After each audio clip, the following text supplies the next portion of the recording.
আমাদের জীবনটা খুবই ছোট। এর মধ্যে দুঃখ, আনন্দ, হাসি খুশি কিন্তু সবকিছুই থাকবে। তো যাই হোক, আজকে হচ্ছে মেয়ের বাবার বার্থডে। মেয়ের বার্থডে তো প্রায় ১ মাস হয়ে যাচ্ছে ওরকমই হইল।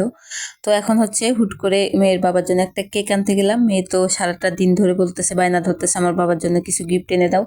তো আমি বলছি যে থাক, কোনো কিছু করতে হবে না। তো মেয়ে কিন্তু ব্যাংক থেকে টাকা বের করতেছে, কার্ডার নিয়ে ঘুরতেছে হাতে যে বের করে দাও, কিন্তু পারতেছে না, না হলে অনেক আগে বের করতে। আর আমার আম আর কি আমার কথা ছাড়া কিছু করেও না মেয়ে, যাই করুক না কেন আমার অনুমতিটা সবসময় নেয়।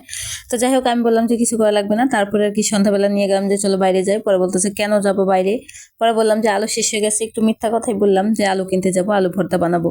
পরে বলতেছে যে আমি আরো ভাবলাম যে আমার বাবার জন্য একটা কেক আনতে যাবে, এই জন্য আর কি খুশি হয়েছিলাম। পরে বললাম না চলো আলু কিনে নিয়ে আসি, ৫-৬ কেজি আলু কিনবো, হাতে করে নিয়ে আসবো। পরে বলতেছে আমি কিন্তু হাতে করে আনতে পারবো না, মানে ও চিন্তা করতেছে যে একটা কেক আনলো না।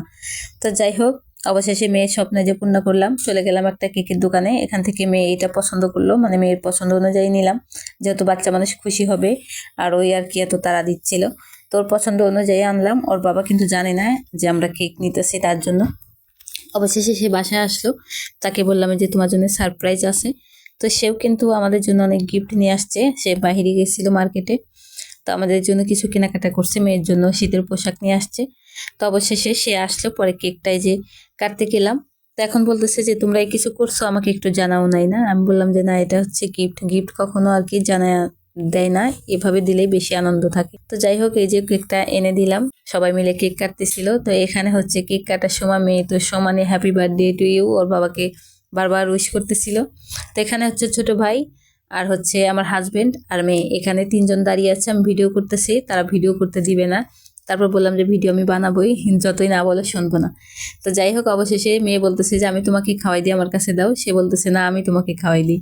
তো যাই হোক, সবাই সবাইকে খাওয়াই দিচ্ছিল, আমাকে দিবে না, কেননা আমি ক্যামেরার সামনে কেন আসিনি এই জন্য বলতেছে যে যেহেতু তুমি ক্যামেরার সামনে না আসলে কিন্তু কেক দেবো না, আমরা সবাই ভিডিওতে আসছি, তুমি কেন থাকবে না, পরে বলবা যে আমাকে রেখে কেক খাইছে। আর কি দুষ্টামি করতেছিলাম। তো যাই হোক, মেয়ের বাবার জন্য সবাই দোয়া করবেন, আল্লাহ তাকে দীর্ঘজীবী দান করুক, আল্লাহ তাকে নেক হায়াত দান করুক, তার জন্য অবশ্যই সবাই দোয়া করবেন। আকাশে শত লক্ষ কোটি তারা থাকলেও যেমন চাঁদ না থাকলে আকাশ আলোকিত হয় না, তেমন তিনি ছাড়াও আমাদের পরিবারটা কিন্তু একদম ওই রকম। আসলে টাকা পয়সা থাকলে কিন্তু জীবনে সুখ আনন্দ থাকে না, টাকা ছাড়াও কিন্তু সুখ থাকে যদি আপনি সুখ মনে করেন। সবাই যদি মিলেমিশে থাকেন তাহলেই আলহামদুলিল্লাহ।